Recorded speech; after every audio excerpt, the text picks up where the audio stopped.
Wow जिंदगी, wow जिंदगी, wow जिंदगी, वाओ वाओ जिंदगी।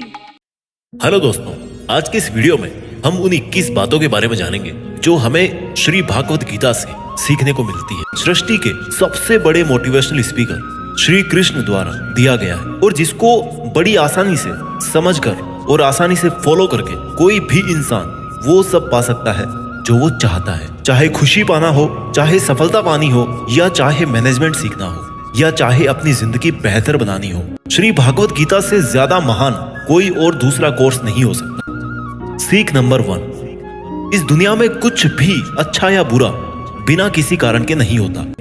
कि इस दुनिया में जो कुछ भी होता है, चाहे वो अच्छा हो रहा है या चाहे वो बुरा हो रहा है, वो कभी भी बिना किसी कारण के नहीं होता। सीख नंबर 2, आप किसी भी कंडीशन में कर्म किए बिना और उसका फल पाए बिना नहीं रह सकते। और ऊपर से भगवान ये भी बोलते हैं कि हमें किसी कर्म में बंद करके नहीं रहना चाहिए। कंफ्यूज हो गए ना आप? देखिए, हम ना तो किसी भी पल कोई काम किए बिना रह सकते हैं और ना ही हमें कर्म में बंद करके रहना चाहिए। कहने का मतलब यह है कि हम जो भी करते हैं वो ये मान कर करें कि करने वाला मैं नहीं हूं, बल्कि करने वाला वो है, ऊपर वाला भगवान। मैं तो केवल एक कारण मात्र हूं उसको करने के लिए। इस काम को मैं नहीं कर रहा हूं, मेरे द्वारा कराया जा रहा है। और जब हमारी सोच इस लेवल की होगी तो हमें कभी भी कोई भी दुख नहीं मिलेगा, हमें कभी घमंड नहीं होगा। सीख नंबर 3, दूसरों के गुलाम रहकर खुश रहने की बजाय आजाद होकर खुद के दुखों का सामना किया जाना चाहिए। भले ही आपकी जिंदगी में कितने ही कष्ट हो, लेकिन अगर आप आजाद हो ना तो आप ही वास्तविक मनुष्य हो। श्री भागवत गीता में गुलामी को मौत से भी बुरा बताया गया है। इंसान किस किस का गुलाम नहीं है, वो अपने दिमाग का, अपने विचारों का गुलाम है। आज हम स्मार्टफोन के गुलाम हैं, कहीं काम कर रहे हैं तो किसी के गुलाम होकर काम कर रहे हैं। दूसरों का साथ लेना और दूसरों का गुलाम बनना, इसके बीच में एक हल्की सी लाइन, और इस लाइन के उधर आप चले गए ना तो समझो आप गुलाम बन गए किसी के। और वो लाइन है सेल्फ रेस्पेक्ट। जब तक इंसान अपनी सेल्फ रेस्पेक्ट बना करके कोई काम करता है तब तक वो आजाद रहता है। लेकिन जब वो किसी के सामने इतना गिर जाता है कि उसकी सेल्फ रेस्पेक्ट खत्म होने लगती है तो उसकी लाइफ समस्याओं से घिर जाती है और वो गुलाम बन जाता है। इसलिए दूसरों के गुलाम रहकर खुश होने से अच्छा है कि आजाद होकर खुद की समस्याओं का सामना किया जाए। सीख नंबर 4, वासना, डिजायर, गुस्सा, एंगर और लालच, ग्रीड, ये तीनों नर्क के दरवाजे हैं। डिजायर्स, बिना किसी मकसद के तो हम जिंदगी जी नहीं सकते। देखो, और मकसद पूरा करने के लिए हमारे मन में डिजायर होना बहुत जरूरी है। लेकिन जब वो मकसद केवल और केवल खुद तक ही सीमित होकर रह जाए और आपको इस बात से कोई फर्क ना पड़े कि आपकी डिजायर की वजह से सामने वाले का कितना नुकसान हो रहा है, तो फिर वो डिजायर ना बहुत दुख देने वाली बन जाती है। क्योंकि कभी ना कभी उसके गलत नतीजों का मुकाबला आपको करना पड़ेगा। गुस्सा, गुस्से के बारे में क्या बोलूं? गुस्सा हमारे कमजोर होने का सबसे बड़ा सबूत है। जो इंसान बहुत ज्यादा गुस्सा करता है ना, वो बहुत ज्यादा कमजोर होता है। ठीक है, अगर किसी के अच्छे के लिए आपने गुस्से की एक्टिंग कर ली तो समझ में आता है, लेकिन ये क्या बात हुई कि बीपी हाई हो गया, आंखें लाल हो गई, पसीना आ गया, पूरे आउट ऑफ कंट्रोल हो गए। वासना, गुस्सा और लालच, ये तीनों नर्क के दरवाजे हैं। और मरने के बाद वाले नर्क की बात नहीं कर रहा मैं। नर्क समान जिंदगी जीना मरकर नर्क जाने से भी बुरा है। सीख नंबर 5, जिंदगी में जो कुछ भी आपको यहां आने के बाद मिला है वो आपके आने से पहले किसी और का था, और जब आप यहां से चले जाओगे तो वो सब किसी और का हो जाएगा। जो पैसा आपके पास है ना आज, जो नाम आपके पास है, जिस पोजीशन पे आप, उस पोजीशन पे आपसे पहले कोई और था। आज भले ही आप वहां हो, लेकिन कल कोई और आपसे वो जगह छीन लेगा। और यही सृष्टि का नियम है। तो अगर बदलाव इस दुनिया का नियम है तो फिर ऐसी कौन सी चीज है जो हमेशा रहती है? कोई तो चीज होगी जो हमेशा आपके जाने के बाद भी इस दुनिया में रहेगी, एंड दैट इज इंसानियत। सबसे पहले एक अच्छा इंसान बनिए।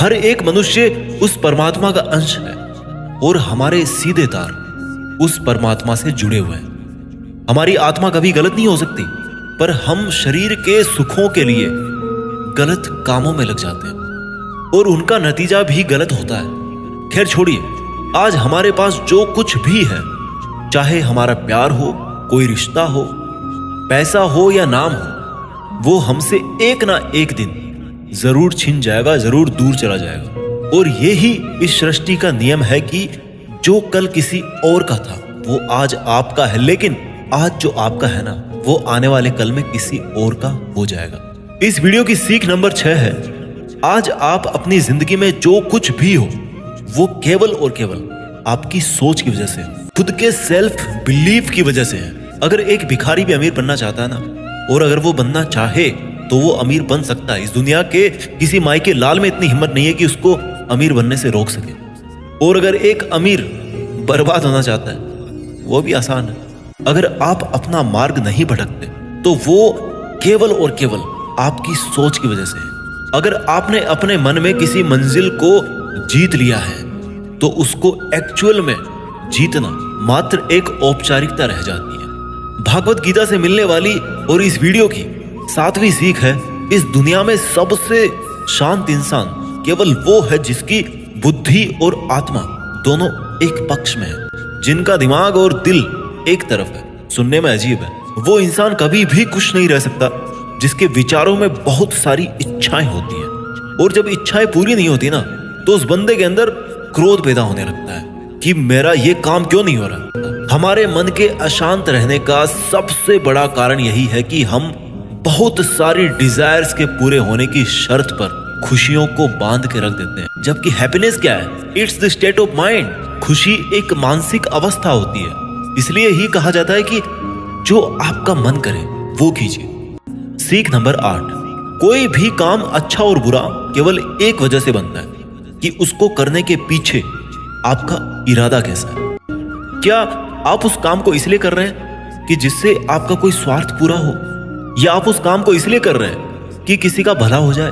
काम भले ही एक ही हो, लेकिन उसका नतीजा इस बात पे डिपेंड करता है कि आपका उद्देश्य सही है या बुरा है।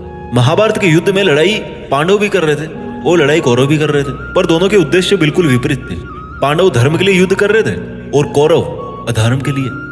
दोनों एक ही मैदान में थे और दोनों ही अपनी पूरी पूरी ताकत के साथ एक दूसरे से लड़ रहे थे। काम एक होने के बाद भी, मेहनत एक होने के बाद भी कौरव हार गए और पांडव जीत गए। कारण था इंटेंशन, इरादा।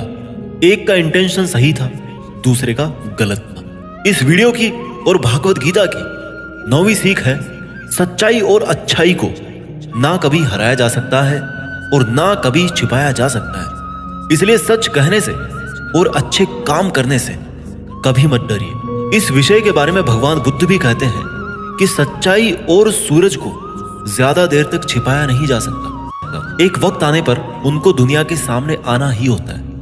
आप उनको सामने आने से रोक नहीं सकते। इसलिए अगर आज आप कोई ऐसा काम कर रहे हो जो गलत है, जिसमें झूठ है, तो आपको उस काम को आज ही छोड़ देना चाहिए, क्योंकि किसी ना किसी दिन आपकी सच्चाई इस दुनिया के सामने जरूर आएगी। श्री भागवत गीता में यह भी कहा गया है कि अगर आप कोई ऐसा सच बोलते हैं जिससे किसी मासूम के साथ अन्याय होता हो, तो ऐसा सत्य अच्छा नहीं होता। और अगर आप ऐसा असत्य बोलते हो जिससे किसी का भला होता है पर किसी का नुकसान नहीं होता, तो ऐसा असत्य भी बुरा नहीं होता। किसी का बुरा नहीं होना चाहिए। सीख नंबर 10, अगर आप जिंदगी में कुछ पाना चाहते हैं तो आपको उसके लिए संघर्ष करना पड़ेगा। और अगर आप संघर्ष नहीं करना चाहते हैं तो आपको इस बात का दुख नहीं होना चाहिए कि आपको वो सब हासिल नहीं हुआ जो आप हासिल करना चाहते थे। अगर आपको अपने कर्मों का अच्छा नतीजा चाहिए या आपके लिए अपनी जिंदगी में कुछ हासिल करना बहुत जरूरी है, तो फिर आप ये मत देखिए कि मेहनत करने का सही समय कौन सा है। अगर आप जिंदगी में कुछ पाना चाहते हैं तो फिर आपको संघर्ष करना ही पड़ेगा। और अगर आप संघर्ष नहीं करना चाहते हैं तो फिर आपको जितना कम मिले या नहीं मिले, या आपका बुरा हो, आपके साथ गलत हो, आपके साथ पार्शियलिटी हो, अन्याय हो, आपके अंदर होनी चाहिए इतनी हिम्मत कि आप उन दुखों को सहन कर सको। आपको संघर्ष करना पड़ेगा अपने सपनों के लिए। सीख नंबर 11, आपको काम करने की तो छूट है, लेकिन आप कभी भी अपने आप को उस काम में होने वाली आपकी जीत या हार में खुद को बांध करके नहीं रखना चाहिए। ये एकमात्र ऐसी चीज है जो अगर इंसान समझ ले तो उसके 100% दुख समाप्त हो सकते हैं और वो बिना डिस्टर्ब हुए मेहनत कर सकता है। और ऐसी कोई मंजिल नहीं बचेगी इस दुनिया में जिसको वो फिर हासिल ना कर सके। और सबसे शानदार बात ये होगी कि बहुत कुछ अचीव करने के बाद भी आपको कभी घमंड नहीं होगा। दोस्तों, आप केवल अपनी मेहनत पर ध्यान दीजिए।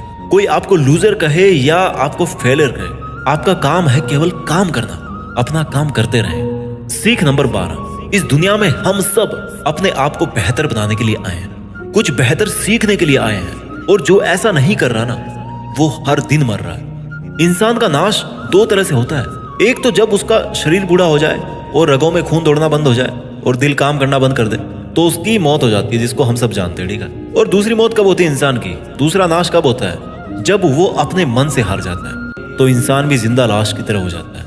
इसलिए श्री भागवत गीता में कहा गया है कि हमारी आत्मा हर जन्म में अपने आप को बेहतर बनाती हुई अपनी यात्रा पे आगे बढ़ती रहती है, और जब उसका एक लेवल आता है तो वो परमात्मा से मिल जाती है वापस, और फिर शरीर को वापस धारण नहीं करती। इसलिए हमें कभी भी अपने मन से हार नहीं माननी चाहिए। श्री भागवत गीता की और इस वीडियो की 13वीं सीख है कि इस दुनिया में सबसे ज्यादा हिम्मत वाले और सबसे ज्यादा ताकत वाले वो लोग हैं जो माफ करना जानते हैं। एक बार जरा सोच करके देखिए कि भगवान को कौन सी चीज भगवान बनाती है। श्री भागवत गीता में श्री कृष्ण ने कहा है कि चाहे कोई कितना ही पापी इंसान हो, अगर वो भी अपने बुरे कर्म को छोड़कर अच्छे कर्म करना शुरू कर दे तो उसको वो अपना लेते हैं। सीख नंबर 14, इस दुनिया में जब भी कोई इंसान महान बनकर कुछ करता है ना, तो बाकी की दुनिया भी वैसा ही करती है। भगवान श्री कृष्ण के इस वाक्य में एक और गहरा अर्थ छिपा हुआ है कि अगर आप आज अपनी जिंदगी में किसी ऐसे लेवल पे हो जिस लेवल पे जाना एक सामान्य इंसान के लिए आसान बात नहीं होती, तो आपको अपनी हाई पोजीशन से इस दुनिया में ऐसे एग्जाम्पल्स सेट करने चाहिए जिनसे सब लोगों की भलाई हो और सबको सही रास्ता दिखे। सीख नंबर 15, आपकी जिंदगी केवल तब बदलती है जब आप अपने सोचने का तरीका बदलते हैं, जब आप एक अलग तरीके से सोचते हैं। केवल आपका खुद को अलग देखने और अलग सोचने का तरीका ही आपको इस दुनिया में सबसे अलग बना सकता है। कुछ अलग पाने के लिए कुछ अलग करना पड़ता है। एक काम करने का एक अलग यूनिक तरीका ही आपको एक अलग यूनिक और महान इंसान बना सकता है। भागवत गीता की और इस वीडियो की 16वीं सीख है कि हमें लगता है कि मन को गुलाम बनाना मुश्किल है, लेकिन भगवान श्री कृष्ण कहते हैं कि इस दुनिया में ऐसा कुछ भी असंभव नहीं है और हम अपने दिमाग को, अपने विचारों को और अपने आप को खुद के वश में कर सकते हैं, बशर्ते अगर हम ऐसा करना चाहें तो, और अगर इसका अभ्यास करें तो। इस बात से मतलब नहीं रखना कि आपको 100 बार प्रैक्टिस करनी पड़े या 1000 बार चांस आपको लेना पड़े। और जब आप प्रैक्टिस करेंगे तो ये मन का जो विचारों वाला पहाड़ है ना, उसको भी आप अपने घुटनों तले ला देंगे। श्री कृष्ण कहते हैं कि अभ्यास से सब संभव है, अब चाहे वो कोई काम हो या फिर मन को काबू में करना हो। सीख नंबर 17, इस दुनिया में हर वो चीज जिसकी शुरुआत होती है उसका कभी ना कभी अंत जरूर होता है, और जब किसी भी चीज का अंत होता है तो ठीक वहीं पर एक नई शुरुआत भी होती है। और ये चक्र ऐसे ही कई अनंत सदियों तक चलता रहता है और ऐसे ही चलता आया है और आगे भी ऐसे ही चलता रहेगा। आज आप बहुत खुश हो, कल आप थोड़े ठीक रहोगे, उसके बाद थोड़ा दुख आपको मिलना शुरू हो जाएगा और 3 दिन के बाद में आप पूरी तरह से दुखी हो जाओगे। फिर कहीं से थोड़ी सी उम्मीद की किरण आएगी आपके पास में और आपको बेहतर महसूस होने लगेगा और आपको ये लगने लगेगा कि आपका अच्छा वक्त आ रहा है और आपको सुख मिल रहा है। एक समय आने पर आपका वो प्लेजर भी पीक पर होगा, लेकिन दोस्त वहां पर भी आप कुछ पल के लिए रुकेंगे। पहाड़ की चोटी पर जाने के बाद में वहां से केवल नीचे आने का ही रास्ता बचता है और आपके सुख कम होने लग जाएंगे। This is never ending loop. फिर आप नीचे आएंगे, फिर आप ऊपर चढ़ेंगे। इसलिए सुख और दुख की फीलिंग वाले चक्कर में मत फंसना और हमेशा शांत रहने की कोशिश कीजिए। इस वीडियो की और भागवत गीता की 18वीं सीख है कि हमारे शरीर से बड़ी हमारी इंद्रियां होती है, हमारी इंद्रियों से बड़े हमारे विचार होते हैं। हमारे विचारों से बड़ी हमारी बुद्धिमानी होती है, और जो बुद्धिमानों से भी ऊपर हो, जो हमारी बुद्धि से भी ऊपर हो, उसको कहते हैं आत्मा। श्री कृष्ण भागवत गीता में कहते हैं कि हमारा शरीर तो सबसे नीचा है। जो केवल अपने शरीर के बारे में और उसके प्लेजर्स के बारे में सोचता है ना, उसका लेवल सबसे नीचे रहता है। उससे ऊपर उठकर कोई इंसान अपने विचारों में जीता है तो वहां से चांसेस होते हैं कि वो कुछ ऐसा भी सोचे जिससे उसकी जिंदगी पूरी तरह से बदल जाए, वो कुछ बड़ा काम कर जाए। और जो विचारों से भी ऊपर उठ करके इंटेलिजेंस वाले लेवल में आता है, तो वो अपनी इंटेलिजेंस से अपने थॉट्स, अपनी डिजायर्स और अपनी बॉडी, इन तीनों को कंट्रोल में कर सकता है। और जो स्पिरिचुअल लेवल पे आ जाता है ना, जैसा कि श्री कृष्ण बोलते हैं कि कर्म तो कर लीजिए, लेकिन ये सोच करके मत कीजिए कि मैं कर रहा हूं, ये सोचिए कि भगवान कर रहे हैं। इस लेवल पे अगर आप सोचोगे तो आप इंटेलिजेंस के लेवल से भी ऊपर चले जाते हैं। सीख नंबर 19, खुश रहना या दुखी रहना आपकी खुद की मानसिक अवस्था है और इसका बाहरी दुनिया से कोई लेना देना नहीं है। ये खुशी और दुख, जैसे मान लो कि ये दो कुएं हैं और अब आपकी मर्जी है कि आप कौन से कुएं में रहना चाहते हैं। अगर आप खुशी वाले कुएं में हो ना, तो कोई कितना ही वहां से आपको निकालने की कोशिश करे, आपको दुखी करने की कोशिश करे, पर ये आप पर निर्भर है कि आप उस खुशी वाले कुएं से बाहर निकलना चाहते हो या नहीं। Same thing also applies on sadness. अगर आप दुख वाले कुएं में नीची गर्दन करके मान के बैठे हो कि आपको तो दुखी ही रहना है, तो इस दुनिया का सबसे बड़ा मोटिवेटर भी आपको हैप्पीनेस नहीं दे सकता। खुश रहना या दुखी रहना दोनों आपकी चॉइसेस है। सीख नंबर 20, इस दुनिया में हमारा सबसे बड़ा शत्रु हमारा मन है। अगर हम उसको वश में नहीं रख पाते हैं तो अगर हम चाहें तो हमारे मन को हम अपने सबसे बड़े मित्र में बदल सकते हैं। जी हाँ, मैं बात कर रहा हूं सेल्फ डिसिप्लिन। अगर हम सेल्फ डिसिप्लिन रहते हैं तो हमारे लिए इस दुनिया में कुछ भी पाना मुमकिन है। इस वीडियो की आखिरी और 21वीं सीख है कि लाइफ ना तो पास्ट में है और ना ही फ्यूचर में है। अगर लाइफ है ना, तो वो केवल वर्तमान में है। इसलिए हमारा उद्देश्य होना चाहिए कि हम आज अपने वर्तमान में अपने काम में मन लगाएं, क्योंकि जो भी काम आज हम करते हैं वो एक बीज की तरह होता है। और ये जो कर्म का बीज है ना, वो पनपता जरूर है, अब डिपेंड करता है कि वो बीज कैसा है। उसी हिसाब से कभी कभी जल्दी और कभी कभी थोड़ा लेट उसका पेड़ जरूर बड़ा होता है, लेकिन बीज से पेड़ जरूर बनता है। उम्मीद है कि आपको ये वीडियो पसंद आया होगा और आपकी जिंदगी को बेहतर बनाने में इसकी थोड़ी बहुत भूमिका तो जरूर रहेगी। मेहनत करते रहिए और आगे बढ़ते रहिए। वंदे मातरम।